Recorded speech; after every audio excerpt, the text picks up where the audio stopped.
우리 하나님의 말씀을 보겠습니다. 하나님의 말씀은 신약 성경입니다. 고린도 전서 말씀입니다.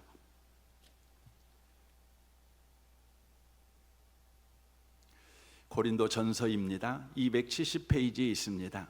고린도 전서 7장입니다. 7장 1절에서 17절까지 기록된 말씀을 보겠습니다. 고린도 전서 7장 1절부터 17절까지입니다. 기록된 말씀을 같은 목소리로 읽으실 때 하나님의 음성을 듣는 복 있는 시간 되시기를 바랍니다. 읽겠습니다. 너희가 쓴 문제에 대하여 말하면 남자가 여자를 가까이 아니함이 좋으나 음행을 피하기 위하여 남자마다 자기 아내를 두고 여자마다 자기 남편을 두라. 남편은 그 아내에 대한 의무를 다하고 아내도 그 남편에게 그렇게 할지라. 아내는 자기 몸을 주장하지 못하고 오직 그 남편이 하며 남편도 그와 같이 자기 몸을 주장하지 못하고 오직 그 아내가 하나니 서로 분방하지 말라. 다만 기도할 틈을 얻기 위하여 합의상 얼마 동안은 하되 다시 합하라. 이는 너희가 절제 못함으로 말미암아 사단이 너희를 시험하지 못하게 하려 함이라.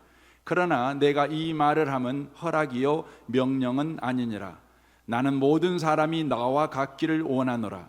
그러나 각각 하나님께 받은 자기의 은사가 있으니 이 사람은 이러하고 저 사람은 저러하니라. 내가 결혼하지 아니한 자들과 가부에게 이르노니 나와 같이 그냥 지내는 것이 좋으니라.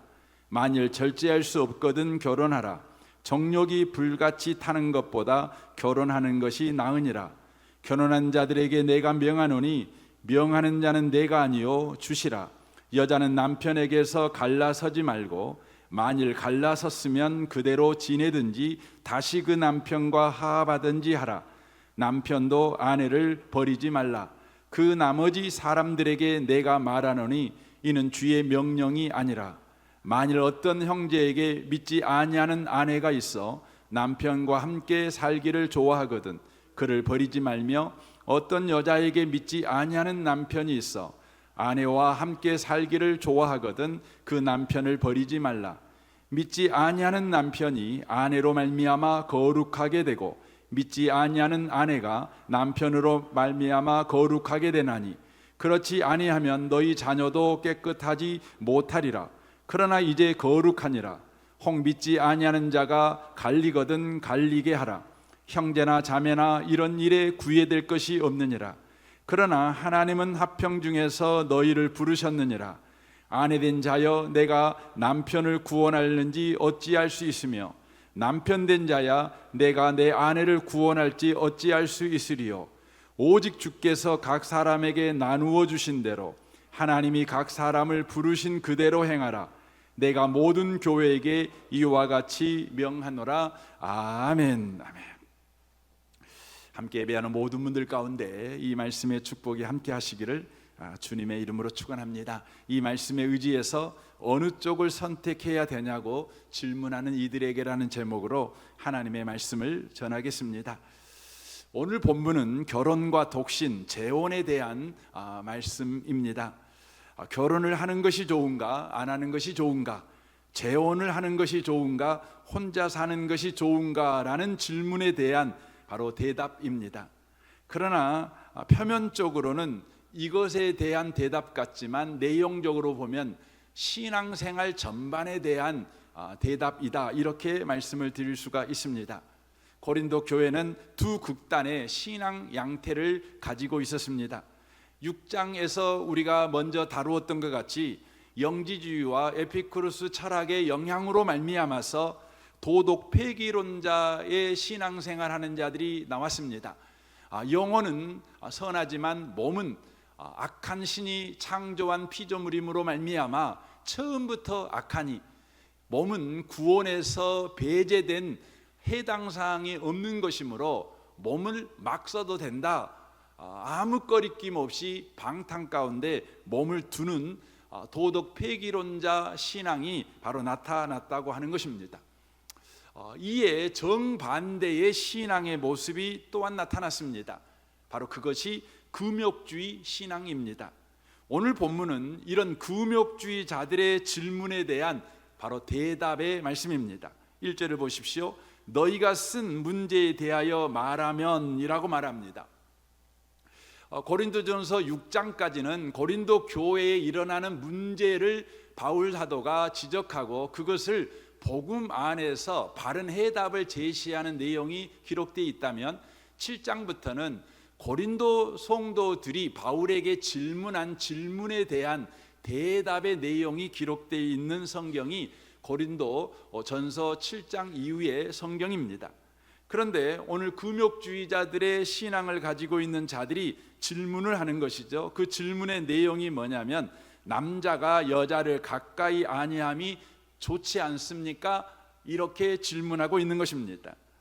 1절은 그러므로 바울의 말이 아닙니다. 금욕주의자들의 말을 바로 바울이 인용하고 있는 것입니다. 왜 그러냐면 헬라어에는 인용 부호가 없습니다.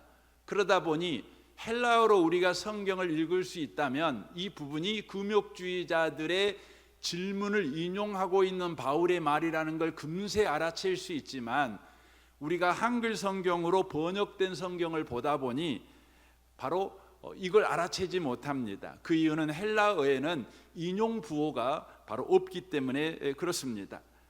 그래서 바울의 말로 오해합니다. 바울이 그랬다. 남자가 여자를 가까이 하지 아니함이 좋다고 그랬어 라고 말하는 것이죠. 특별히 이 마지막 세대를 살고 있는 저와 여러분에게 이단들이 와서 말하는 거죠. 바울이 말했어. 남자가 여자를 가까이 아니함이 좋다고 그랬어. 그래서 너 결혼했지? 거룩한 신앙생활 하려면 너 이혼해야 돼. 당장 네 남편과 헤어져. 네 아내와 헤어져.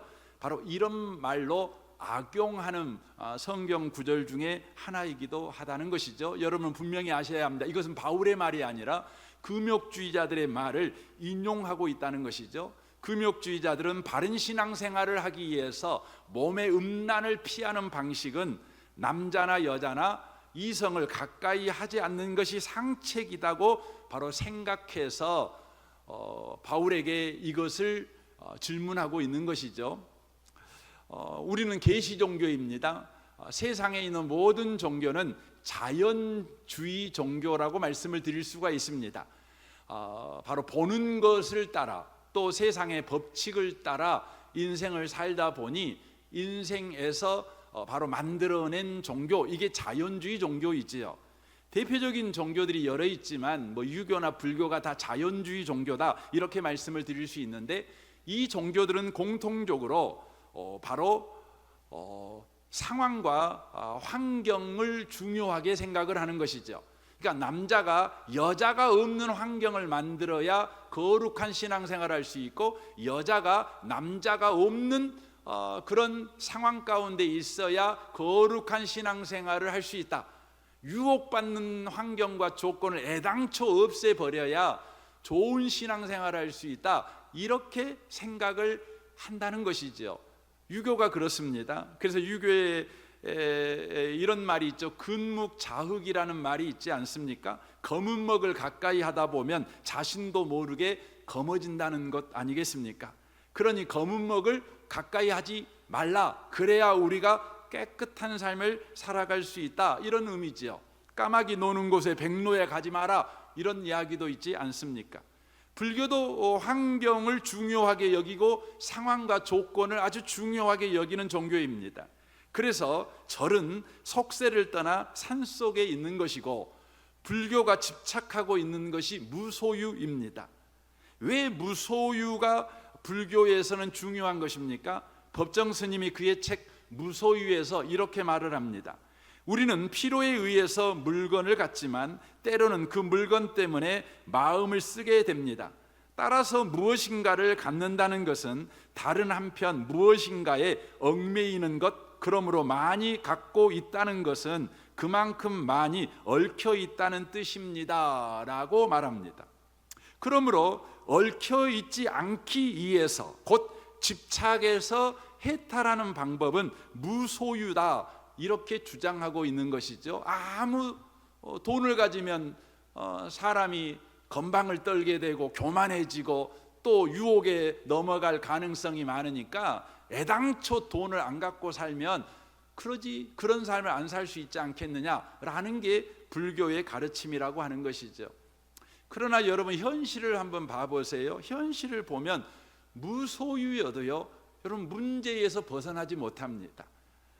물론 소유를 많이 가지고 있어도 여러분, 문제에서 벗어나지 못하는 것을 보게 됩니다. 그러므로 우리의 현실에서 우리가 확인할 수 있는 것은 무소유여도 문제고 소유를 가지고 있어도 문제라는 것이죠. 오늘 본문의 주제인 결혼도 마찬가지죠. 결혼을 해도 문제고 안 해도 문제라는 것이죠. 결혼하지 않는다고 해서 삶의 문제가 해결되거나 결혼했다고 해서 삶의 문제가 해결되는 것은 아니라는 것입니다. 여러분, 결혼해도 심각한 문제 가운데 빠지는 거죠. 결혼하지 않아도 여러분, 인생이 만만치 않다는 것을 우리가 알게 됩니다. 그래서 2절 말씀이 이렇게 말씀합니다. 음행을 피하기 위하여 남자마다 자기 아내를 두고 여자마다 자기 남편을 두라 라고 되어 있습니다. 성에 대한 욕구가 크다면 결혼하는 것이 맞다. 결혼은 성 문제에서 고민하고 있다면 약간의 해결책이 될 수 있다, 이렇게 말하고 있는 것입니다. 여러분, 성 문제에 고민하는 사람이 결혼하면 성 문제에서 약간의 도움은 받을 수 있지만 완전한 해방은 여러분 경험하는 게 아닙니다.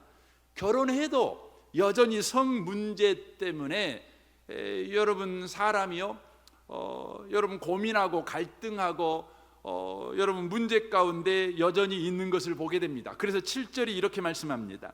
나는 모든 사람이 나와 같기를 원하노라.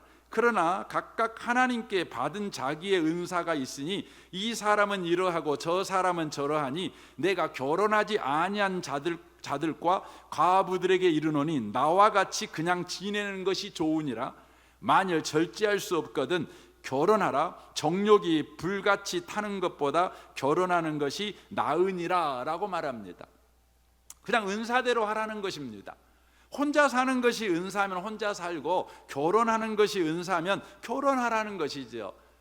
그것에 아주 작은 기준이 뭐냐면, 성적인 욕구가 있다면 너 결혼에 은사가 있는 거야. 성적 욕구가 없다면 너는 혼자 사는 은사가 있는 거야.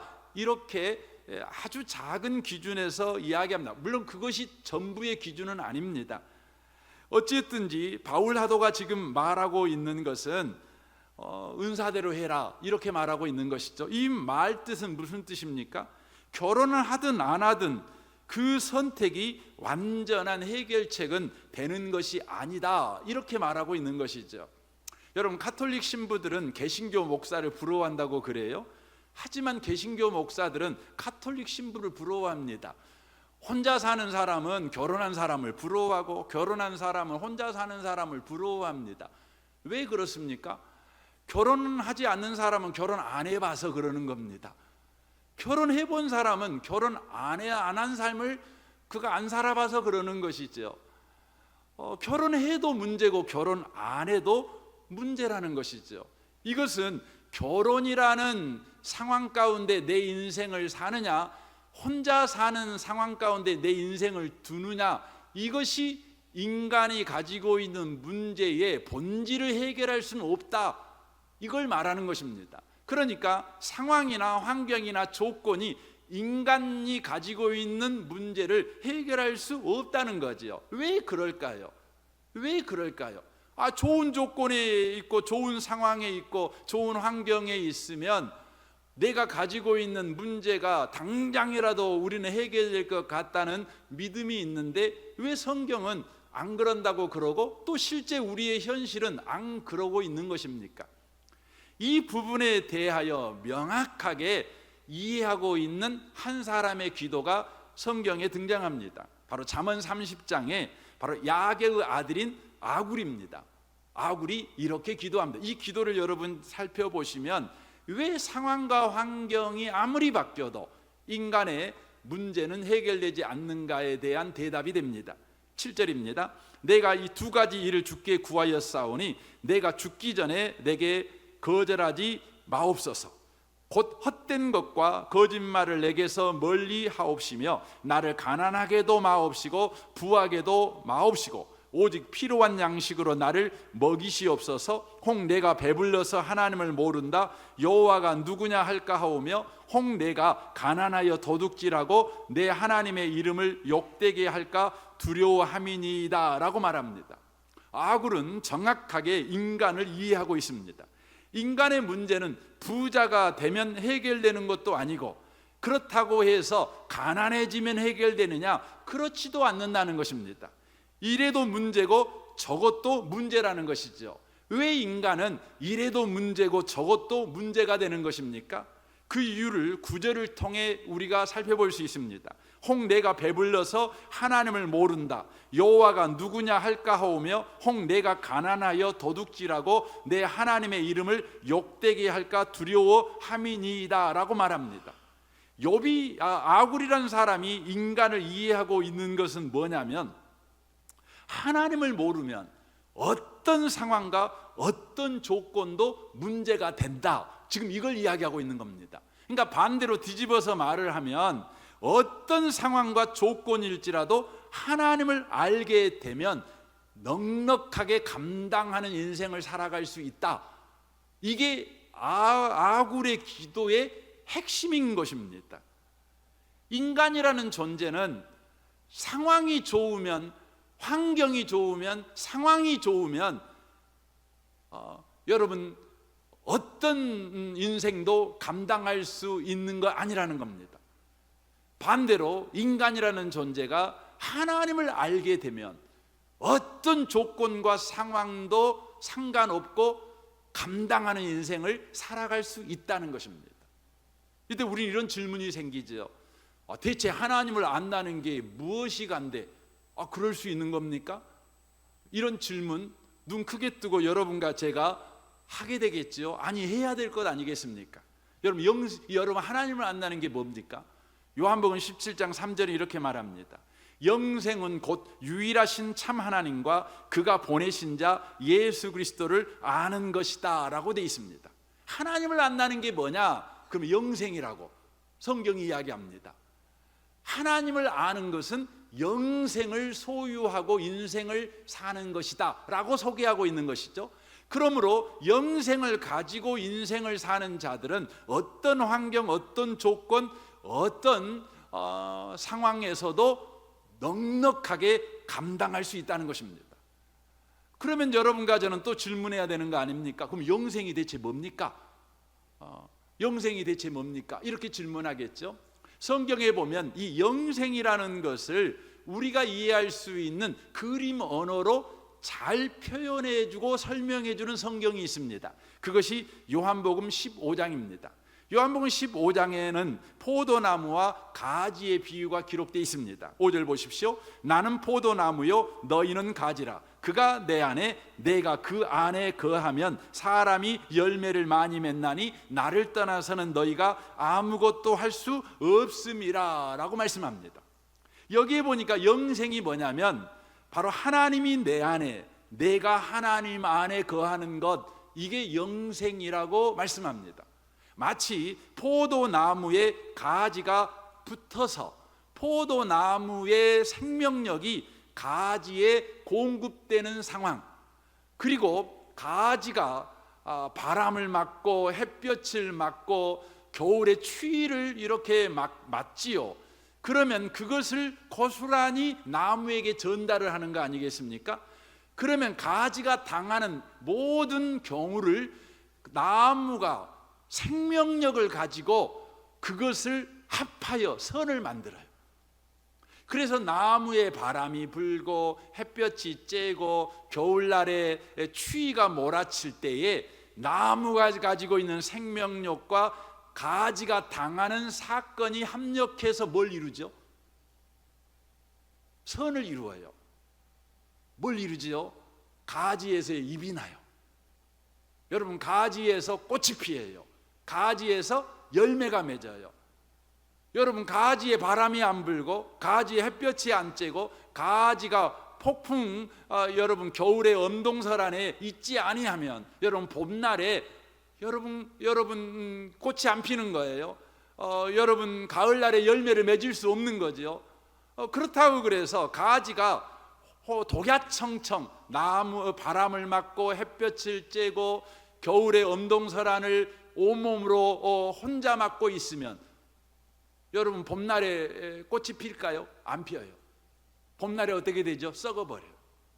하지만 포도나무에 붙어 있다면, 나무에 붙어 있는 가지라면 어떤 일이 벌어지게 되는 거죠? 가지, 나무에 있는 생명력이 가지가 당하는 모든 일을 합해가고 선을 만들어내는 역사가 일어나는 것이죠. 이것이 뭐냐면 하나님을 아는 것, 곧 영생이 만들어내는 현실인 거예요. 그러니까 영생이라는 게 뭐냐? 하나님의 생명이 우리 안에 들어와 우리가 당하는 삶의 문제 속에 역사하여 바로 만들어내는 현실을 살게 만드는 거, 이게 뭐냐면 하나님을 아는 것이에요. 이게 영생이에요. 그래서 영생은 지식의 문제가 아니라 생명의 문제라는 것을 이야기하는 것입니다. 그래서 하나님을 아는 현실이 만들어내는 현실이 얼마나 놀라운지를 호세아 6장에서는 이렇게 소개합니다.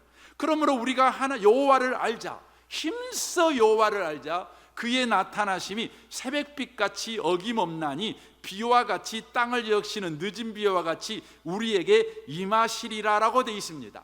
하나님을 아는 것은 여러분과 제가 성경을 더 많이 아는 일이 아니라 하나님의 생명이 우리의 현실 속에 뛰어들어와 우리의 현실을 만들어내는 거예요.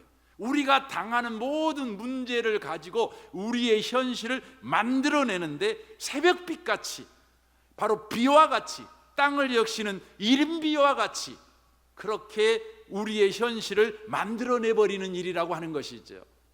하지만 하나님을 모르는 것은 여러분 무지의 문제가 아닙니다.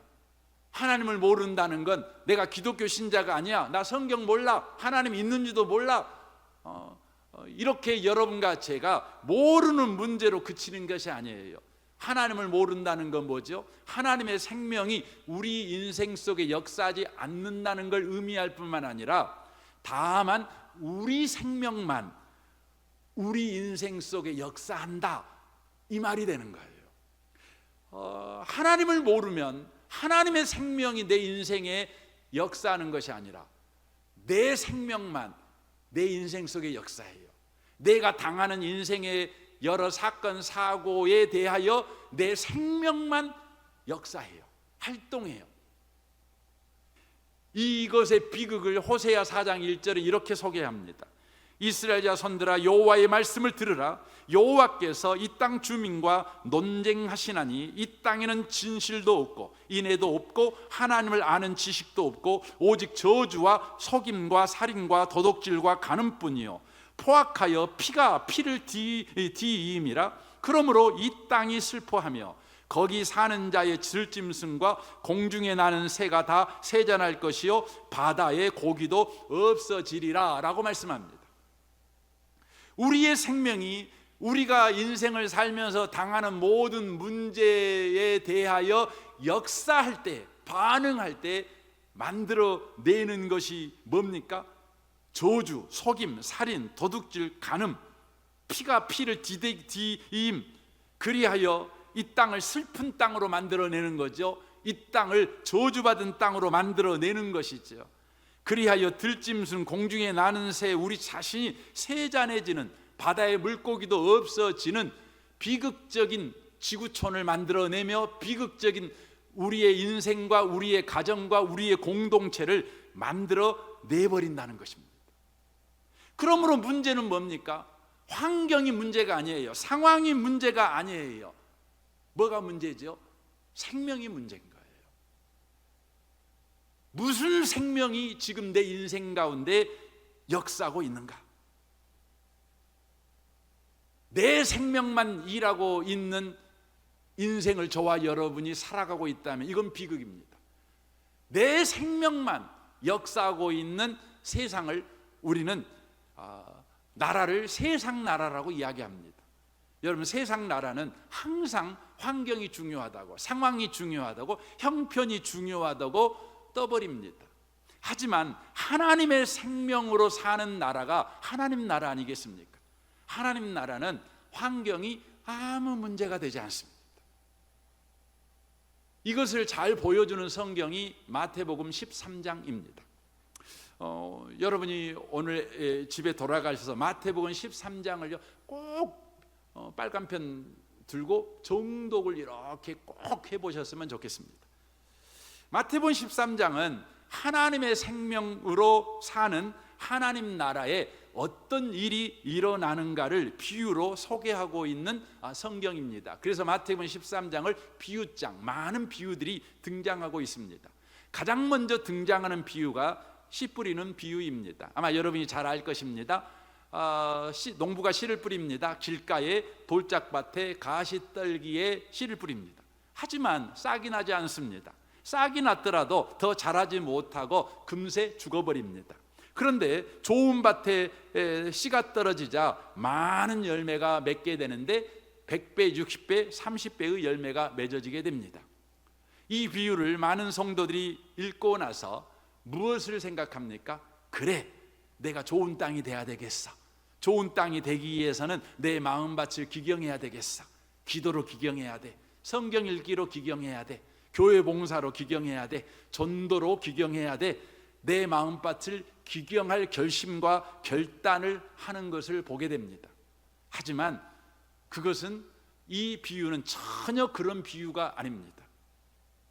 전혀 그렇게 우리에게 결단과 결심을 촉구하는 비유가 아니라는 것입니다. 그럼 어떤 비유일까요? 제자들이요, 이렇게 예수님께 묻습니다. 10절입니다. 제자들이 예수께 나와 이르되 어찌하여 그들에게 비유로 말씀하십니까? 라고 말합니다. 딱 들어도 알아들을 수 있는 이야기를 왜 비유로 하냐 이거죠. 딱 들으면 알아먹을 수 있는 비유를 왜 이렇게 하냐, 이렇게 말합니다. 여러분, 비유는요, 못 알아먹고 아는 사람만 알아먹게 하려고 비유를 하는 거 아니겠습니까? 그렇죠. 근데 뭐 아는 사람만 아는 게 아니라 모르는 사람도 딱 들어보면 다 아는 이야기를 예수님 왜 하십니까? 이렇게 말하는 것이죠. 그때 예수님께서 이렇게 설명합니다. 13절부터 읽겠습니다. 그러므로 내가 그들에게 비유로 말하는 것은 그들이 보아도 보지 못하며 들어도 듣지 못하며 깨닫지도 못함이니라. 이사야의 예언이 그들에게 이루어졌으니 일렀을 때 너희는 듣기는 들어도 깨닫지 못할 것이요 보기는 보아도 알지 못하리라. 이 백성들이 마음이 완악하여져서 그 귀는 듣기는 듣기에 둔하고 눈은 감았으니 이는 눈으로 보고 귀로 듣고 마음으로 깨달아 돌이켜 내게 고침을 받을까 두려워함이니라 하였느니라. 그러나 너희 눈은 봄으로 너희 귀는 들음으로 복이 있도다. 내가 진실로 진실로 너에게 이르노니 많은 선지자와 의인이 너희가 보는 것을 보고자 하여도 보지 못하였고 너희가 듣는 것을 듣고자 하여도 듣지 못하였느니라 라고 말씀합니다. 이 말씀은 이런 이야기입니다. 이사야 6장에 보면 하나님께서 이사야를 부르십니다. 그리고 이사야에게 명령을 하지요. 하나님의 말씀을 전하라는 것입니다. 그러나 네가 아무리 하나님의 말씀을 전할지라도 사람들은 못 들어 먹을 것이다, 못 알아먹을 것이다, 못 깨달을 것이다, 이렇게 말씀을 하십니다. 그래서 예수님이 오시기 전까지 인류는요, 하나님의 말씀을 못 깨달았어요. 그러나 예수가 오셨어요. 그래서 16절에 그러죠. 그러나 너희 눈은 봄으로라고 되어 있어요. 여기서 너희는 누굽니까? 예수님의 제자들을 지칭하고 있는 거죠. 제자들에게 예수가 오시자 무슨 일이 벌어졌죠? 못 보고 못 듣고 못 깨달았던 사람들이 보고 듣고 깨닫게 된 사건이 일어나 버린 거예요. 그러니까 들어도 듣지 못하고 보아도 보지 못하고 깨닫지 못하는 사람들이 누구냐면 길가 돌짝밭 가시떨기 같은 사람들이었어요. 그런데 예수가 오자 그들이 듣고 깨달아 버린 거죠. 뭐가 돼 버린 거죠? 좋은 밭이 돼 버렸어요. 이것이 씨 뿌리는 비유입니다. 그래서 18절에 이렇게 돼 있습니다. 그런즉 씨 뿌리는 비유를 들으라. 아무나 천국 말씀을 듣고 깨닫지 못할 때는, 게 때를 이야기해요. 상황을 이야기하는 게 아니라 때를 이야기하는 것이에요. 그러니까 길가밭, 돌짝밭, 가시떨기 밭이니까 열매를 맺지 못하는 것이 아니라 예수가 오지 않은 때이기 때문에 열매를 못 맺는다 이 말이에요. 그런데 예수가 와버렸어요. 와버리니까 어떤 일이 벌어져요? 길가, 돌짝밭, 가시떨기 밭에 열매가 맺어지는 거예요. 열매가 맺어지면 그 밭이 무슨 밭이에요? 좋은 밭이에요. 여러분, 우리는 사과를 심으면 그 밭이 무슨 밭이 되죠?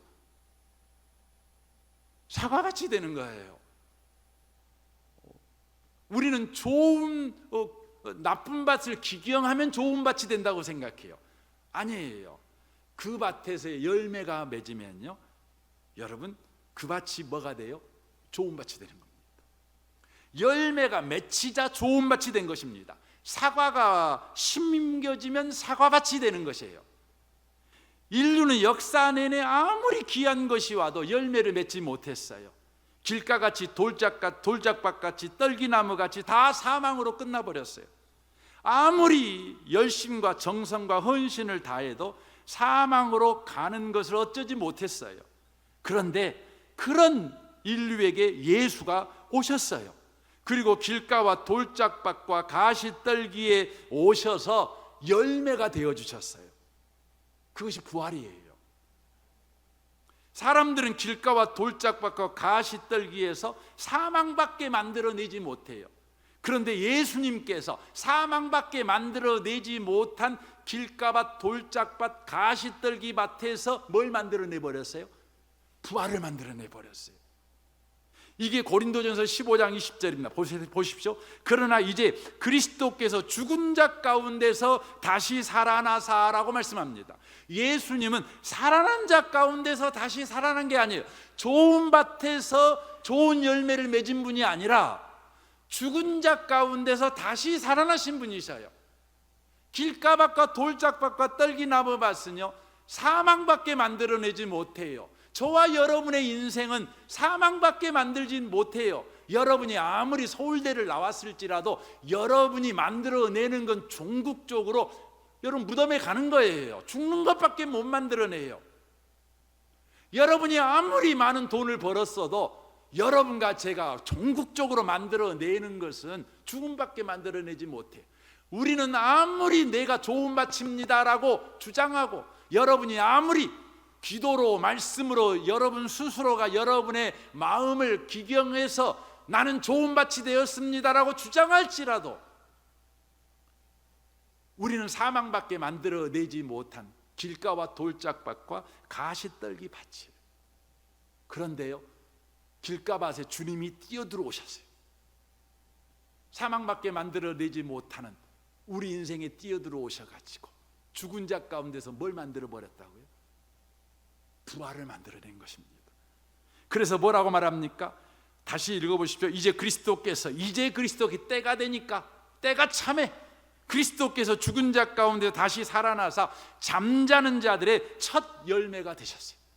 여러분과 저의 인생에 예수께서 뛰어들어오셔서 부활의 열매를 맺어버리신 거예요. 그러므로 저와 여러분의 인생은 뭔 밭이 돼버린 거예요? 좋은 밭이 돼버린 거예요. 사망이 한 사람으로 말미암아 죽은 자의 부활도 한 사람으로 말미암은도다. 아담 안에서 모든 사람이 죽은 것 같이 아담 안에 있는 사람은 아무리 몸부림쳐도 길가밭과 돌짝밭과 가시떨기 밭을 벗어날 수가 없어요.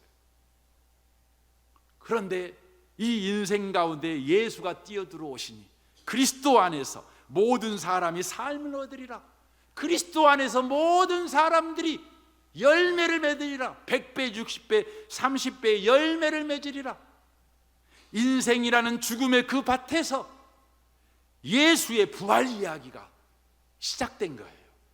예수의 부활이 우리의 부활 생명 이야기를 만들어 내버린 것이지요. 이게 뭐예요? 씨 뿌리는 비유예요. 그래서 마태복음 13장에 씨 뿌리는 비유와 더불어 많은 비유를 이야기하는데 그 비유가 씨 뿌리는 비유를 정확하게 이해하게 만드는 거죠. 특별히 31절을 보겠습니다. 또 비유로 들어 이르되 천국은 마치 사람이 자기 밭에 갔다. 자기 밭에다가 여러분 주목하셔야 돼요. 자기 밭에 갖다 심은 겨자씨 한 알 같으니 이는 모든 씨보다 작은 것이로되 자란 후에는 풀보다 커서 나무가 되매 공중의 새들이 와서 그 가지에 깃들이느니라 라고 돼 있어요. 사람이 자기 밭이에요. 성경은 그 사람이 어떤 밭인지에 대하여 관심이 없어요. 길가 밭인지 돌짝 밭인지 가시떨기 밭인지 그 사람이 가지고 있는 밭이 어떤 밭인지에 대하여 성경은 아무 관심이 없어요. 다만 어떤 밭이든지 간에 그 사람이 가지고 있는 밭에 겨자씨가 떨어진 것이 중요해요. 겨자씨, 생명을 가진 씨, 바로 예수 그리스도를 상징하지요. 예수가 떨어진 게 중요해요. 예수가 그 인생에 뛰어들어온 게 중요하지요. 어떤 밭이어도 상관없어요. 잘났든 못났든 그가 그 인생이 결혼했든 결혼하지 않았든 재혼하든 재혼하지 않든 그가 어떤 상황 어떤 선택을 하든지 간에 예수가 그 인생에 뛰어들면 그 인생은 어떻게 됩니까? 예수가 작게 보입니다. 아무것도 아니게 보입니다. 하지만 예수의 씨가 자라면 풀보다 커서 나무가 되며 공중의 새들이 와서 그 가지에 깃들게 된다. 이 놀랍고 엄청난 생명 이야기가 예수를 믿는 저와 여러분의 이야기다라고 성경이 이야기하는 거예요. 그러니까 예수 믿는 사람들에게 있어 문제는 환경이나 조건이나 상황, 더 좋은 상황을 선택하고 더 좋은 조건을 선택하는 게 그리스도인에게 중요한 게 아니라는 거죠. 그리스도인에게 중요한 게 뭐냐? 내 안에 예수가 계신다.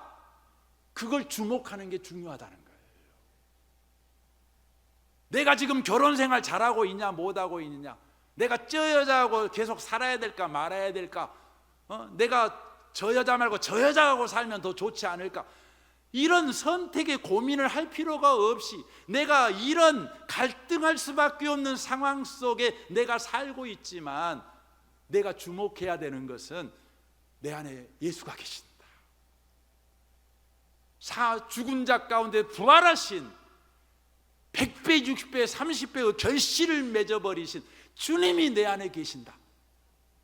예수 생명이 지금 내 안에 뛰어들어와 내가 당하는 모든 환경 속에서 생명의 역사를 바로 행하신다. 이것을 주목하라는 것이죠. 생명이신 예수를 주목하는 것.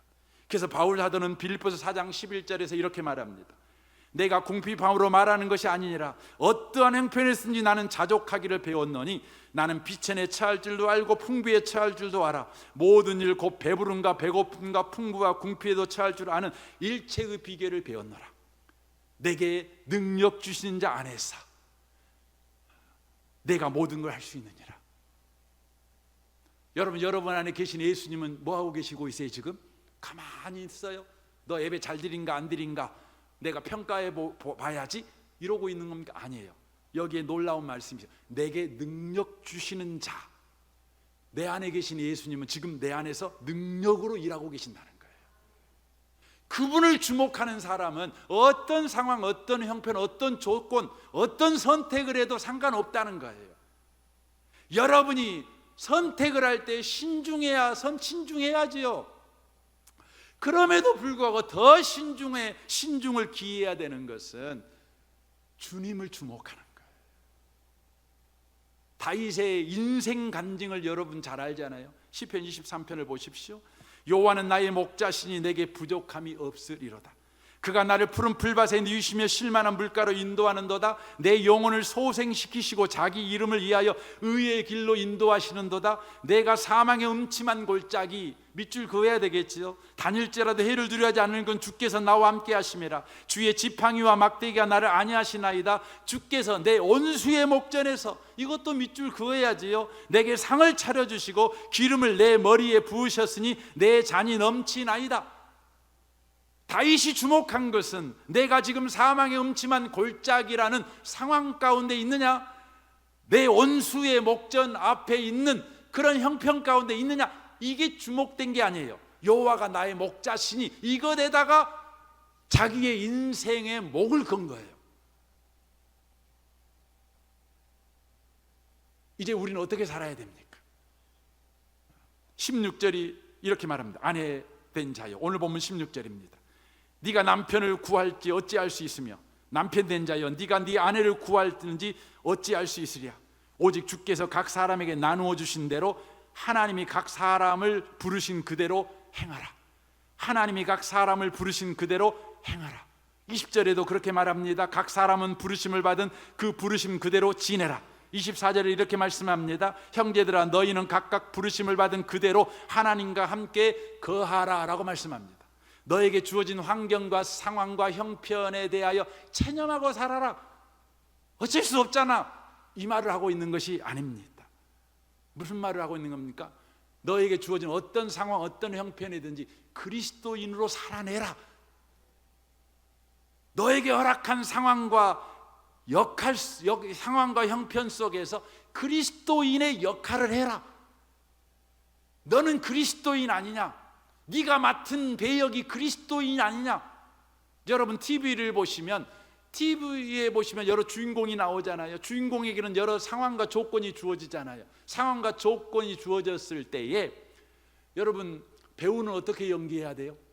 상황 따라 연기해야 될까요? 형편 따라 연기해야 될까요? 절대 그러면 안 돼요. 뭐에 따라 연기해야 돼요? 맡은 배역에 따라 연기해야 돼요. 여러분과 제가 맡은 배역이 뭐예요? 그리스도인이라니까요. 그리스도인. 여러분이 맡은 배역이 그리스도인이다. 이걸 놓치면 안 돼요. 그리스도인이 누구입니까? 주님이 함께 살아주는 인생을 살고 있는 사람이에요. 이걸 놓치면 안 돼. 이걸 놓치면 안 돼. 지금 선택 때문에 이거 할까 저거 할까, 이혼할까 계속 살까 재혼할까, 이런 고민하고 있는 성도가 있다면 여러분이 주목해야 되는 것은 여러분의 배역이고 여러분이 주님 안에 있다는 거예요. 아니, 여러분 안에 계신 주님을 주목하는 것입니다. 이 놀랍고 굉장한 인생, 신선하며 또 근사한 인생을 살아내는 모든 분들이 다 되시기를 주님의 이름으로 축원합니다. 아멘. 우리 같이 이 시간 기도하겠습니다. 오늘 말씀을 생각하며 주님, 내 배역하겠습니다. 환경 바꿔주세요, 상황 바꿔주세요, 그렇게 말하면 안 되죠. 상황과 환경에서 내게 맡겨준 배역을 하는 거죠. 내 안에 주님이 계시니까 그 주님을 주목하며 내 배역을 하는 것입니다. 주여, 그렇게 살아가게 하십시오. 우리 같이 이 시간 기도하겠습니다. 오 하나님 아버지, 감사합니다. 내 영혼이 내 배역을 하게 해주십시오.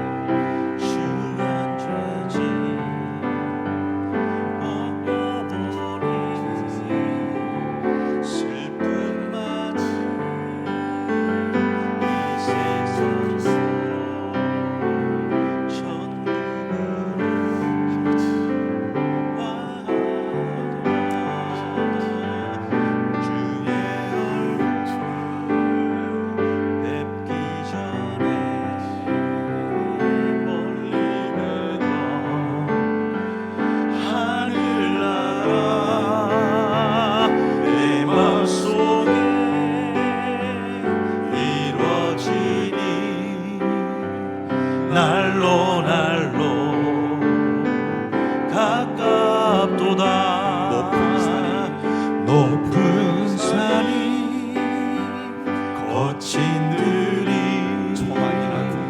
조막이나 궁궐이나 내 주 예수 모신 곳이 그 어디나 하늘 나라 높은 산이 거친 들이 조막이나 오리나 내 주 예수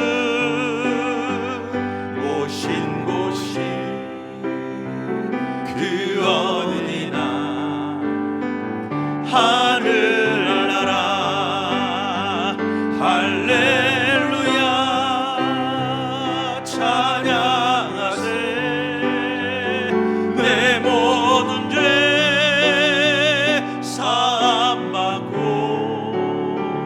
주 예수와 동행하리 그 어디나 하늘나라. 주 예수와 동행하니 그 어디나 하늘나라. 아멘입니다. 주님, 우리는 늘 산이 높으면 너무 높아요. 산이 낮으면 나를 깔보세요. 우리는 늘 우리의 환경과 조건을 가지고 불평 불만을 가지고 살았습니다. 늘 억울하다고, 나를 이런 환경에 두다니, 나를 뭘로 보십니까 주님? 나를 이런 상황 가운데 밀어넣다니 주님 뭡니까? 우리는 늘 상황 탓, 환경 탓합니다. 우리가 믿는 주님이 누구이신지도 모릅니다. 길가밭에, 돌짝밭에, 가시떨밭에 뛰어들어오신 주님, 사망밖에 만들어내지 못하는 인생 속에 뛰어들어오셔서 부활을 만들어내신 주님이신데, 그 주님의 이때에 우리가 인생을 살고 있는데 조금만 마음에 들지 않는 환경을 만나면 여지없이 절망하고 여지없이 억울해하고 여지없이 낙심하는 우리를 봅니다. 주님, 이제 환경을 주목하지 않고 우리 안에 계신 주님을 주목하겠습니다. 사망을 가지고 부활을 만들어내신 그 주님, 그 주님을 주목함으로 그 주님에게 묶인 그리스도인의 배역을 어떤 상황에서도 감당하며 살겠습니다.